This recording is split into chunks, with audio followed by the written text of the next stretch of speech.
আমি যে কষ্ট হবে না, একটা প্রোগ্রাম তো আয়োজন করতে কষ্ট আছে, যদি তার কষ্ট না হয় আমি যাব, কারণ আমার কমিটমেন্ট আছে। আমি বলছিলাম যে এলাকায় এমপি হলে রাতে দিনে পাওয়া যায়, তারই অংশ আমার আজকের এখানে আসা।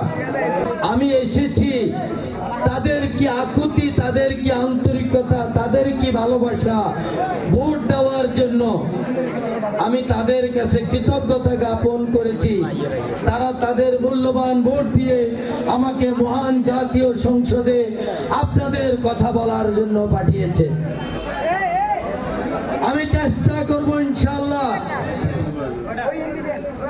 মহান জাতীয় সংসদে আপনাদের কথা বলার জন্য। আপনারা এই যে আমি নাঙ্গলপুর থেকে যখন নিশ্চিন্তপুর যাব, আমার কিন্তু যাওয়ার রাস্তা এটা। তাহলে আমি যদি এই রাস্তাটা মেরামত করি, এটা কি শ্রীহাসের লোক উপকৃত হবে না? পান করার লোক উপকৃত হবে না? জোরদার লোক উপকৃত হবে না?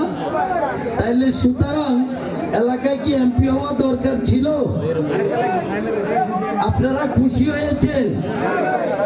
আপনারা আমাকে ভোট দিয়ে ঋণী করেছেন। আমি চেষ্টা করব আগামী 5 বছর আপনাদের সেই ঋণ পরিশোধ করার জন্য।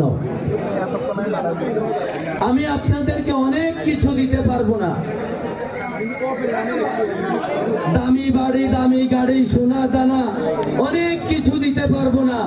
তবে যেইটুকু আপনাদের মৌলিক অধিকার আমি চেষ্টা করব সেটুকু দেওয়ার জন্য, এবং আপনাদেরকে সম্মান দিয়ে সম্মানিত করার চেষ্টা করব।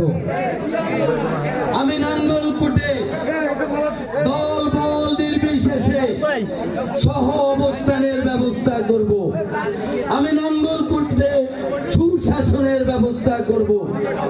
আমি সম্মানী লোককে সম্মান দেওয়ার চেষ্টা করব।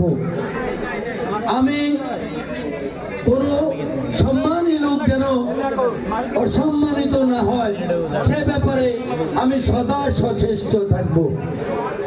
আপনারা যারা আমার স্থানীয় নেতা আছেন, আপনারা স্থানীয় সমস্যা নির্ণয় করবেন।